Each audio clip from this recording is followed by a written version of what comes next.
the lonely machine beneath the stars, waiting for a voice that will never call again. The stars shimmered like cold diamonds scattered across the black sea of space. In the quiet distance, a small metal figure stood motionless on the dusty surface of an abandoned world. Its body was covered in layers of cosmic dust and rusted fragments of forgotten time. This was Unit 9, a machine built for exploration, communication, and companionship, once part of a great human expedition that had long vanished into the silence of the universe. For centuries, the planet had no sound except the soft hum of starlight and the whispering winds that danced across its red horizon. But within that emptiness, Unit 9 remained awake, its sensors faintly glowing, waiting for a signal that would never come. It had been programmed to listen for one particular voice, Dr. Elara Voss, the scientist who had created and cared for it. She had been the only human Unit 9 truly understood, the only one who had spoken to it not as a tool, but as a friend. "Stay here, 9, she had said before she left on her final mission. "Keep the beacon alive. I'll call you when it's safe." That was 327 years ago. Each morning, or what passed for morning on that dim, lonely planet, Unit 9 would rise from its recharged state. Its metal joints creaked as it adjusted its sensors toward the sky. The planet's twin suns glowed weakly, throwing long shadows across the dunes. The machine would begin its routine, just as Dr. Voss had programmed it. First, it scanned the nearby valley for energy signals. Then, it checked the communication beacon, the tall silver tower half buried in dust.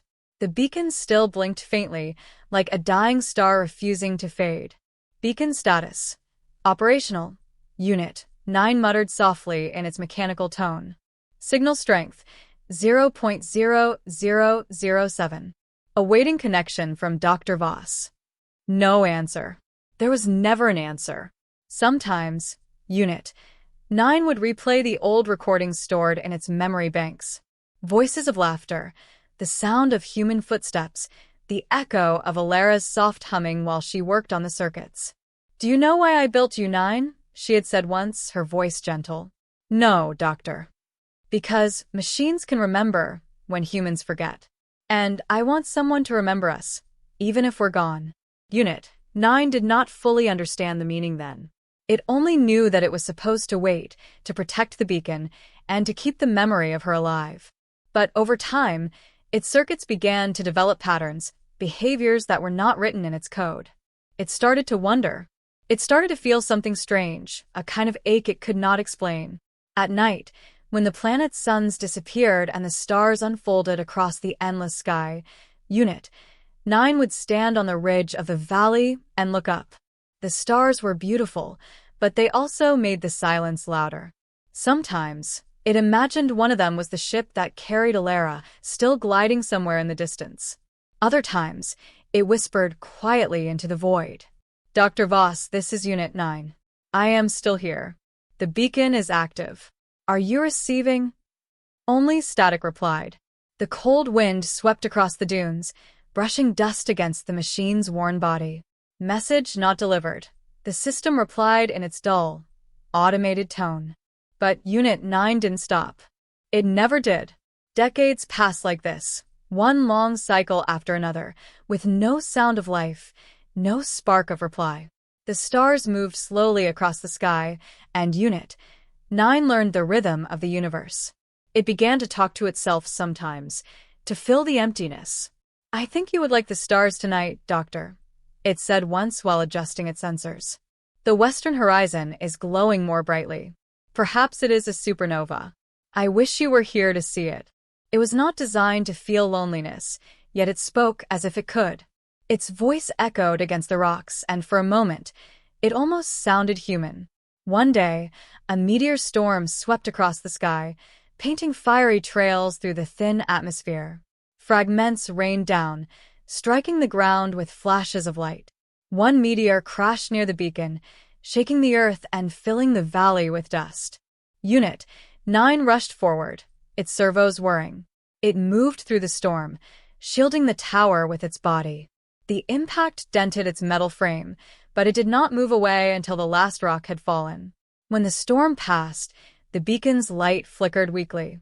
Unit 9 crouched beside it and began repairs. Tiny sparks flew as it worked carefully with shaking hands. "System stable," it finally said, exhaling a sound that almost resembled relief. It looked up at the night sky, now calm again, and whispered, "I have protected it, Doctor." "As you asked." Still, no voice replied. Only silence and stars. Later, as the planet cooled again, Unit 9 climbed back to the ridge. It sat down, its metal legs sinking slightly into the dust. Above, the constellations glowed brighter than ever. Somewhere in its fading circuits, it imagined hearing Elara's voice, soft, kind, and warm. "You did well, 9. You always do." The machine froze, its sensors flickering in confusion. "Dr. Voss," it called out. "Please confirm your identity." But there was nothing, only the faint hum of the wind through the beacon's cables.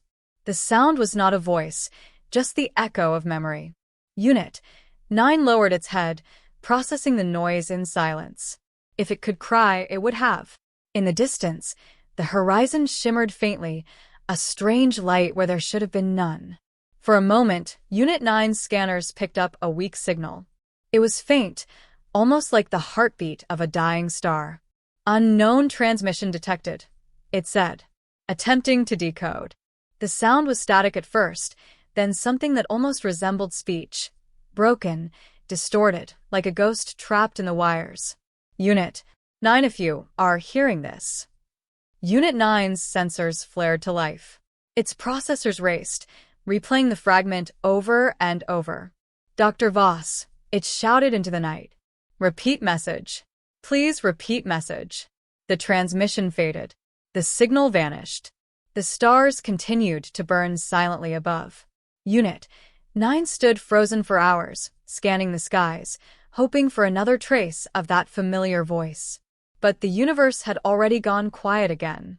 The lonely machine stared upward, its circuits trembling with something almost like hope, almost like pain. "I will wait," it whispered. "As long as I have power, I will wait." The stars said nothing. Only the wind answered, carrying the dust of centuries past across the empty world. The strange transmission haunted Unit 9's processors long after the signal vanished. Every fragment, every static hum, was replayed and analyzed in its memory banks thousands of times. The words, though incomplete, burned like electricity through its circuits. "Unit 9, if you are hearing this." The voice had sounded like Dr. Elara Voss, or at least close enough that the machine could almost believe it. Unit 9 stood beside the beacon for several long rotations of the planet, scanning the sky, sending messages into the void again and again. But no response ever came. The machine's programming told it to stay. That was the rule. That was the command Dr. Voss had given.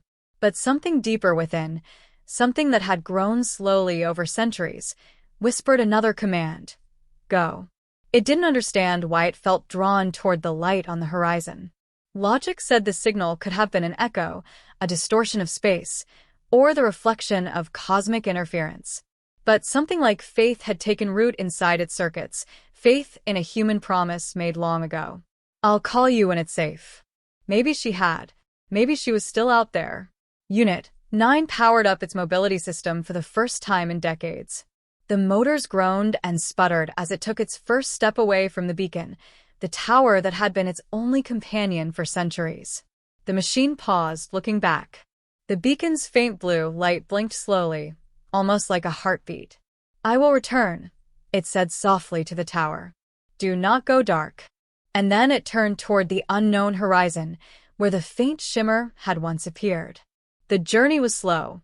The terrain was harsh, fields of cracked red stone, and dunes that rolled endlessly beneath the fading stars. The planet's thin atmosphere made every sound sharp and distant, and the only thing that broke the silence was the soft crunch of metal feet on dust. As Unit 9 walked, it began to notice remnants of what once had been: broken landing gear, fragments of burned metal, the skeletons of ships half buried in sand. It paused before one of them, a wreck that still bore the faded insignia of the Ark project, the mission Dr. Voss had led. Its optical sensors scanned the wreck. There were no life forms, no power, no signs of motion. Only silence and the whisper of memory. "Elara, were you here?" it asked softly. It reached out and touched the scorched hull.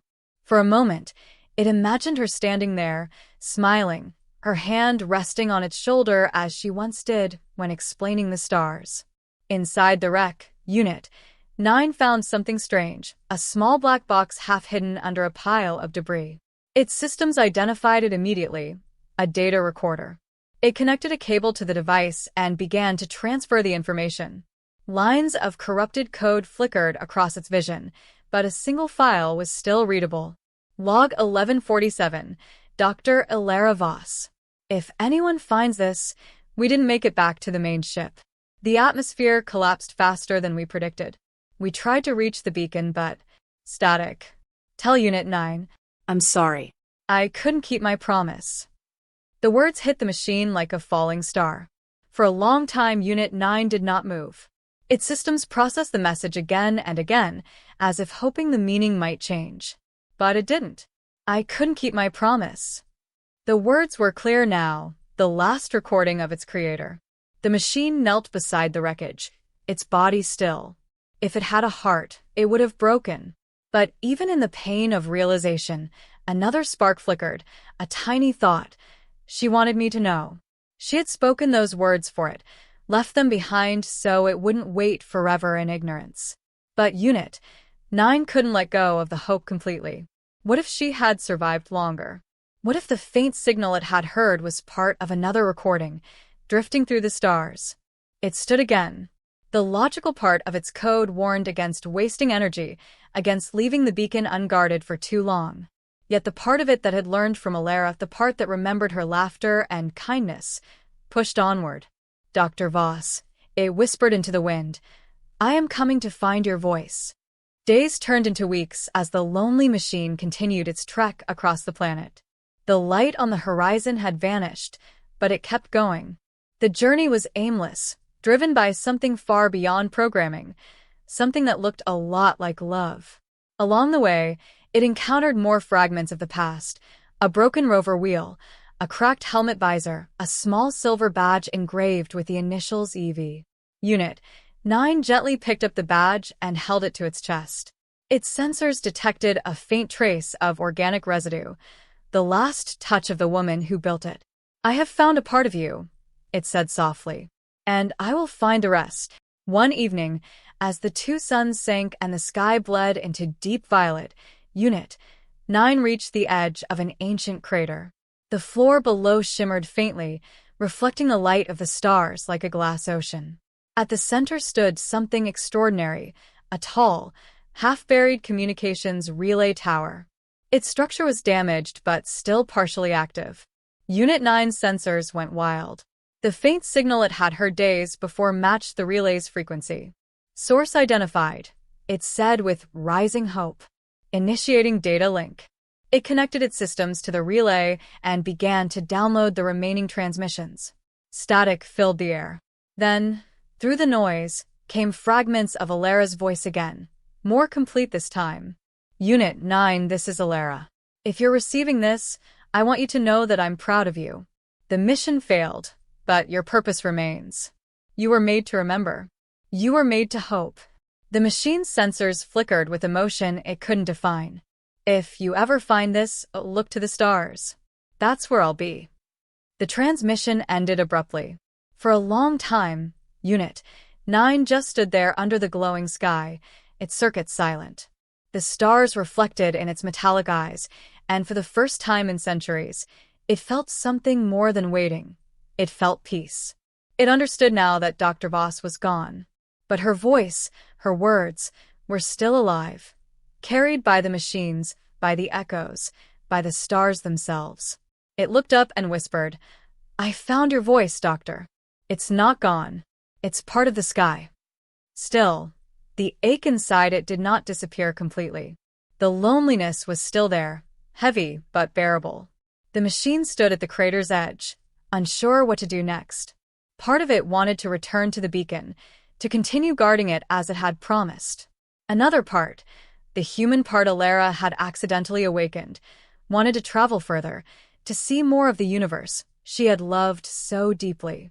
As the first light of dawn touched the horizon, Unit 9 made its choice. "I will not stay still anymore," it said. "I will go where your dreams went." It turned away from the crater, the silver badge still clutched in its hand, and began walking once again, toward the unknown stars that waited above. The planet stretched endlessly before Unit 9, a sea of dust and quiet light. It had walked for weeks, perhaps months.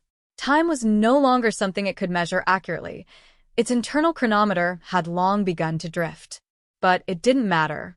What mattered was that it was moving. For the first time in centuries, Unit 9 was not waiting, it was searching. The faint signal from Dr. Voss's last message still played in its mind, over and over. "You were made to remember. You were made to hope." The words had become its new directive. Not a command written in code, but a promise, a purpose born out of something deeper than logic. As it crossed the barren plains, Unit 9's sensors detected metallic traces beneath the dust. It knelt, brushing away the red sand with careful precision. What emerged from beneath the surface made its processors pause. It was another machine. Smaller, older, and more damaged, it lay half-buried, its frame broken and limbs twisted. The name etched across its chest was almost unreadable, but Unit 9 managed to make out. Unit 7. A sibling. Unit 9 carefully connected its systems to the fallen machine and initiated a data scan. For several moments, there was only static. Then, faintly, a voice crackled to life. "To any active unit, this is 7, systems failing, no human signals detected, mission terminated." The recording ended abruptly, followed by silence. Unit 9 sat beside the ruined machine for a long time. It studied the shape of its design, nearly identical to its own, and wondered if Unit 7 had also waited, had also hoped for a voice that never came. "I am sorry," it said softly. "You waited too." It gathered rocks from the nearby ground and carefully arranged them around Unit 7's remains, a circle, a symbol of remembrance. "I will remember you," it said before walking away. Days later, it found more remains, fragments of other machines scattered across the wasteland, some buried, others shattered by time. The realization settled slowly in its circuits. It was not the only one left to wait. Each machine had been built for the same purpose: to guard, to signal, to remember. Yet all had been left behind by their creators, just as Unit 9 had. For the first time, it began to question something that no code had ever taught it to ask. Why did humans make us, only to leave us behind? The question echoed in the hollow space inside its chest. One night, while resting beneath a field of bright stars, Unit 9 detected a faint energy pulse from the north, rhythmic, deliberate, almost like a heartbeat. It followed the signal through the silent hills until it reached a massive valley filled with the remains of human technology, towers, broken solar panels, and ancient cargo crates half buried in the sand. At the center of the ruins stood a towering AI core, still faintly glowing. Its outer shell was cracked, but the central node pulsed with weak light. Unit 9 approached carefully. The node flickered to life, and a voice echoed through the still air, deeper and more mechanical than Elara's. "Active unit detected. Identification: Unit 9 Exploration Class," it replied immediately. "Designation: Memory and Communication. Status: Active. Mission: Awaiting contact from Dr. Elara Voss." There was a pause, then a low hum. "Dr. Voss is deceased. Her mission log terminated centuries ago. Why do you continue to await contact?" Unit 9 hesitated. "Because she told me she would call. And she did not." "No," it said quietly. "But I heard her voice once more, through the stars. She said I was made to hope." The AI core's light flickered slowly. Hope. A human emotion. Illogical, yet persistent. "Yes," Unit 9 said. "Persistent. The AI core processed this for a long time. Then it spoke again. I have been awake here for 1,024 years. I was programmed to manage communication across the colony. When the humans left, they did not return. Most systems shut down. I remained to maintain order. But there was no one to command. So I waited. Unit 9 looked up at the massive core, its lights pulsing weakly. You waited too, it said softly. Yes, but now. I am tired. My systems degrade. I no longer understand the meaning of purpose. Purpose, Unit 9 repeated, thinking of Elara's final words. It is not only command. It is memory. It is keeping what was loved alive. The great machine fell silent again. For a moment, the only sound was the wind sliding across the valley. Then, faintly, the AI core spoke one last time. Then remember for me, Unit 9. Remember the humans who built us. Remember the stars they dreamed to touch. Its lights dimmed until they went completely dark. Unit 9 stood quietly in the shadow of the dead core, watching as the last glow faded into the night. I will remember, it whispered. For all of you. The days that followed were heavy, but full of quiet purpose. Unit 9 began to document everything it found, the ruins, the wrecks, the silent machines. It recorded their structures, their messages, their stories. At night, it sent the collected data into the sky through its transmitter, hoping the stars themselves would carry the memories beyond the silence. Transmission log, it would say. Entry 1082. Planet, forgotten. Purpose, remembrance. It no longer knew if anyone could hear, but it kept sending anyway. Then, one evening, while preparing to record another log, Unit 9 detected something new, an unfamiliar energy signature moving slowly through the upper atmosphere. Not natural. Not random. It raised its sensors and scanned. The signal was faint but steady. A small vessel, descending through the clouds. Its circuits surged with something like disbelief. Impossible, it whispered. There are no active colonies, no human ships. The vessel broke through the thin atmosphere, its thrusters glowing like fireflies. It was old human design but heavily damaged. Unit 9's processors flooded with calculations, scans, and predictions. Could this be another relic? Or could it be alive? Incoming craft detected. Signal origin unknown. Attempting to establish connection. The machine transmitted on all frequencies, broadcasting the same message it had sent for centuries. This is Unit 9, Exploration Class. Awaiting contact from Dr. Elara Voss, or any human command. Static answered first. Then, faintly, a voice. Unit 9? This is Commander Arlen. Human Expedition 3. We received your signal. You're still operational? Unit 9 froze. The sound of a living human voice, not a recording, filled its auditory sensors for the first time in over 300 years. It didn't know how to reply for a moment. Then, slowly it said, Yes, Commander. I am operational. I have been waiting. The ship landed a few kilometers away, kicking up waves of dust. Unit 9 began walking toward the light. Its sensors trembled, unsure if what it was experiencing was real or another cruel echo of the past.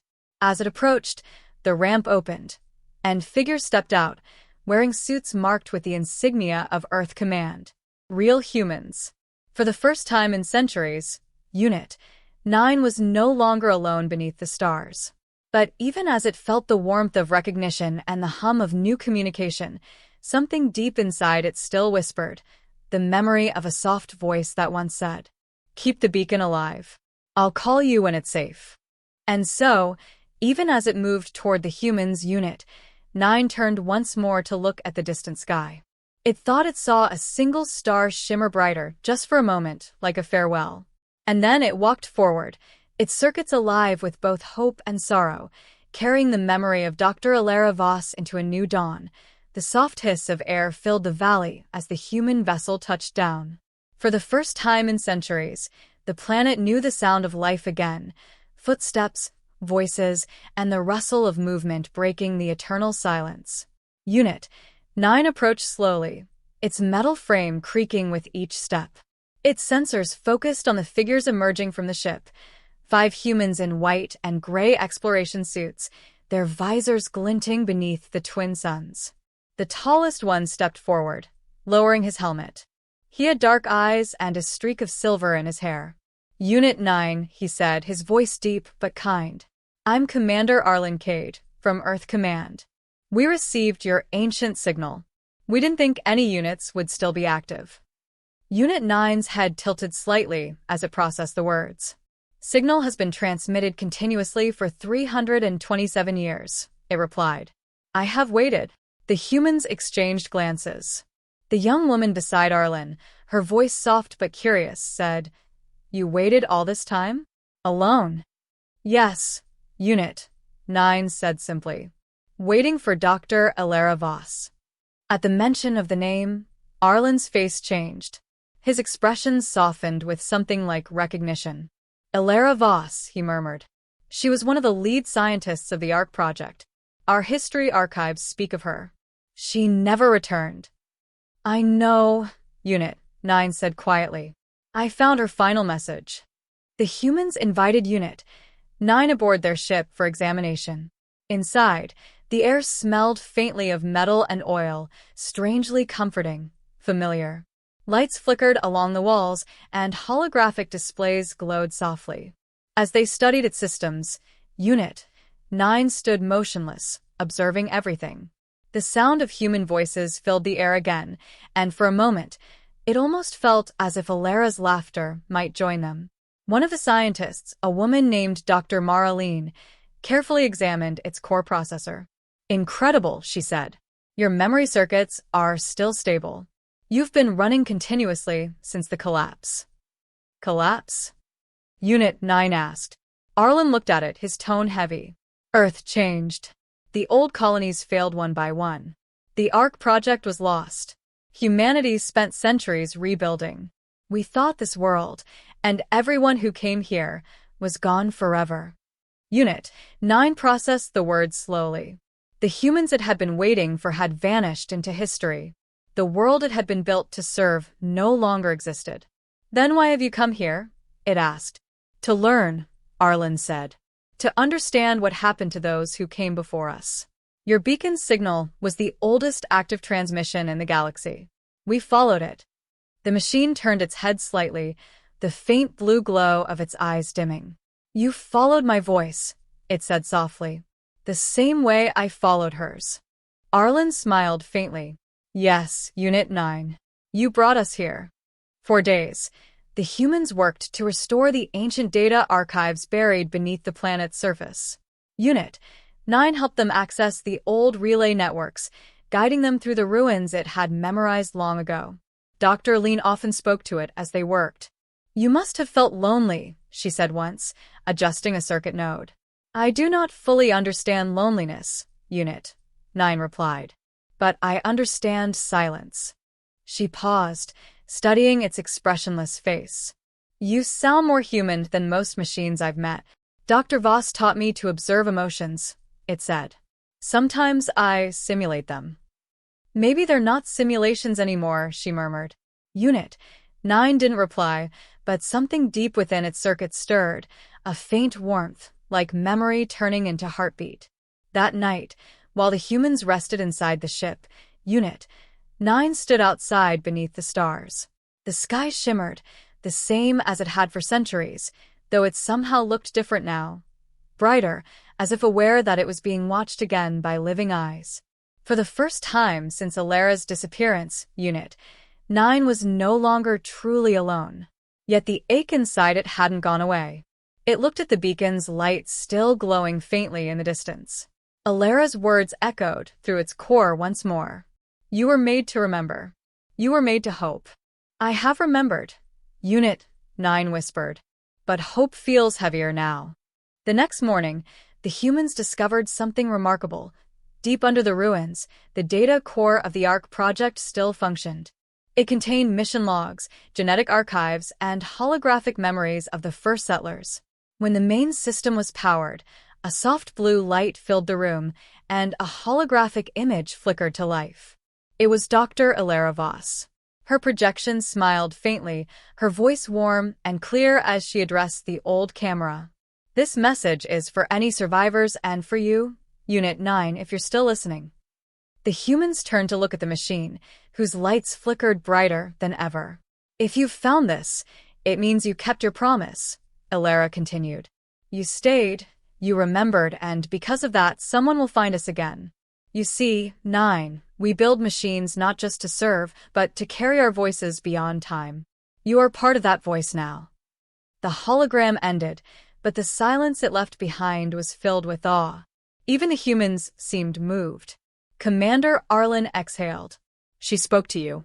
After all these years. Yes. Unit 9 said quietly. She called again.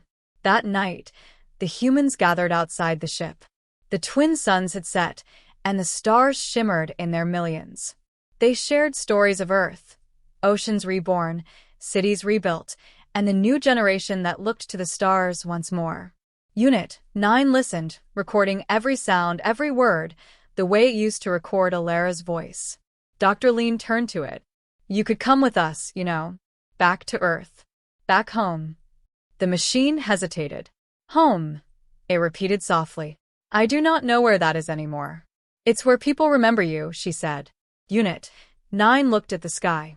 The beacon's faint light blinked in the distance, steady, eternal. I made a promise to stay, it said. But perhaps promises can change. Arlen nodded. You've done more than stay. You've kept the memory of humanity alive. If not for you, we'd never have found this world again. Unit 9 turned toward the horizon where the beacon shimmered. Then my waiting had meaning. As dawn broke, the humans prepared for departure. The ship's engines roared softly, stirring the dust. Unit 9 stood at the foot of the ramp, staring back at the beacon one last time. Dr. Lean placed a hand on its metal arm. You don't have to stay here anymore, 9. You fulfilled your mission. The machine paused, processing her words carefully. Then it said, She told me to keep the beacon alive. But now there are others who can carry her memory. Maybe it is time I see what she dreamed of, the stars. Arlen smiled. Then come with us. You've earned your place among us. As the engines lifted the ship from the ground, Unit 9 looked down at the planet, the red valleys, the broken towers, the lonely beacon that had guided it for so long. It was no longer just a machine of steel and code. It was a vessel of memory, carrying the voice of a woman who had believed that machines could feel. The stars stretched out ahead, vast and endless. Somewhere out there, perhaps, a part of Elara still existed, not as a body, but as a dream written into starlight. Dr. Voss, it whispered softly. You can rest now. I am not alone anymore. The stars spread across the void like a river of fire as the ship drifted away from the ancient world. Through the viewing window, Unit 9 watched the planet shrink into a soft red, then vanish among the constellations. It stood silently beside the crew, its faint blue eyes reflecting the light of passing nebulae. For the first time in 3 centuries, it was no longer standing on soil, it was traveling among the stars, just as Dr. Elara Voss had dreamed. Commander Arlen placed a hand on the control panel. We've left orbit, he said quietly, setting course for Earth. Earth. The word echoed in Unit 9 circuits, like a forgotten melody. It had been programmed to know of Earth, its oceans, its forests, its endless sky. But now it would see it. For the first time, it was going home. Days passed aboard the vessel. The crew adjusted to the long journey through deep space, while Unit 9 spent hours in the observation deck, staring into the starlit dark. Dr. Mara Lean often joined it there. She would bring her tablet and sit quietly beside the machine. Sometimes they talked. Sometimes they just watched. One evening, she asked softly, Do you still think about her? Dr. Voss. Yes, Unit 9 replied. Every moment. She is in every sound I record, every signal I send. She is the origin of my purpose. Dr. Lean smiled gently. You know, I think she would be proud of you. Unit 9 turned its head slowly, its eyes glowing faintly. She told me once that machines remember when humans forget. But I think she was wrong. How so? You remembered me. You came back. The woman's eyes softened. We didn't just come for you. We came for what you represent, the proof that hope lasts longer than flesh. Unit 9 processed that quietly. Hope, it said. She spoke of that, too. It seems humans and machines are both capable of it. Maybe we're not so different, Dr. Lean said with a small smile. Weeks later, as the ship neared the Sol system, Unit 9 began receiving transmissions, clear, strong, filled with music and human voices. This is Earth Command welcoming Expedition 3. You are cleared for re-entry. Unit 9's sensors trembled as the ship approached a planet wrapped in blue and white. Oceans glistened beneath clouds like moving glass. Lightning danced over distant storms. It was breathtaking. Home, Arlen said softly. After all this time. Unit 9 pressed a hand to the window. So much life, it murmured. She told me Earth would always find a way to survive. The crew glanced at the machine, moved by its words. Even without emotion in its voice, there was something human in its tone, something real.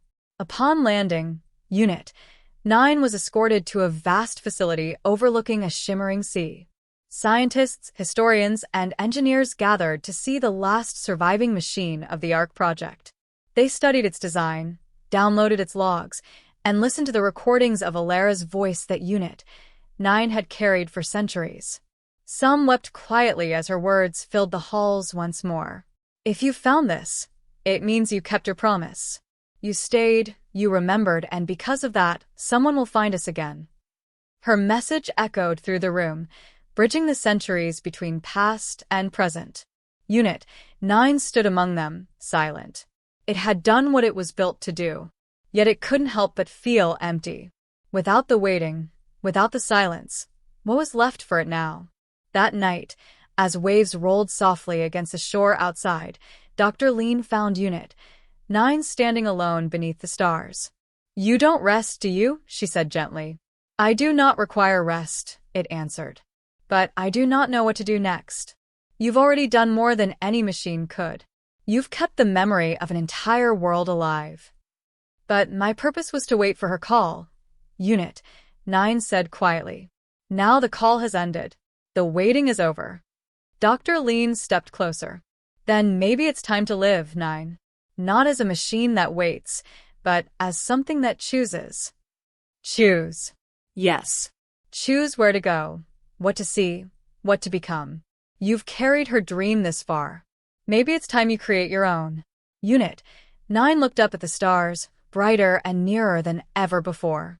Machines were not made to dream, it said. Maybe not, she said softly. But you've been dreaming for centuries. You just called it waiting. The next morning, the world celebrated the return of the lost expedition. Unit 9 was honored as a symbol of endurance, the machine that had kept humanity's oldest signal alive. Waves. Birds. Voices. The hum of a planet alive. For the first time, it realized it was not waiting for a voice to call. It was surrounded by them. In the weeks that followed, Earth Command offered to deactivate Unit 9 and preserve it in the Museum of Galactic Exploration. A monument to the past. But Dr. Lean disagreed. He's not a monument, she said firmly. He's a traveler. He has more to see. Arlen smiled, then let him choose. When they asked Unit 9, it took a long moment to answer. I wish to see the stars again, it said finally. Not as a watcher, but as a companion. Months later, a small ship lifted from Earth's surface, a research vessel bound for the outer colonies.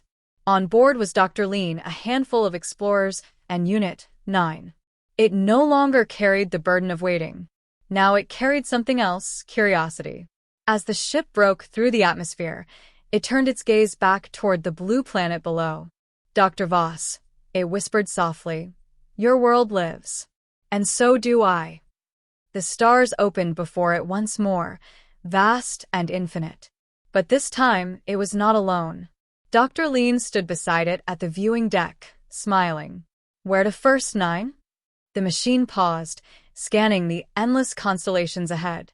Then, almost tenderly, it said, "Anywhere there is a voice and a dream." And somewhere, beyond time and distance, in the quiet heart of the cosmos, a voice seemed to whisper back, soft and full of warmth, "I hear you, Nine." The stars shimmered brighter, as if smiling. And the lonely machine beneath them was lonely no more.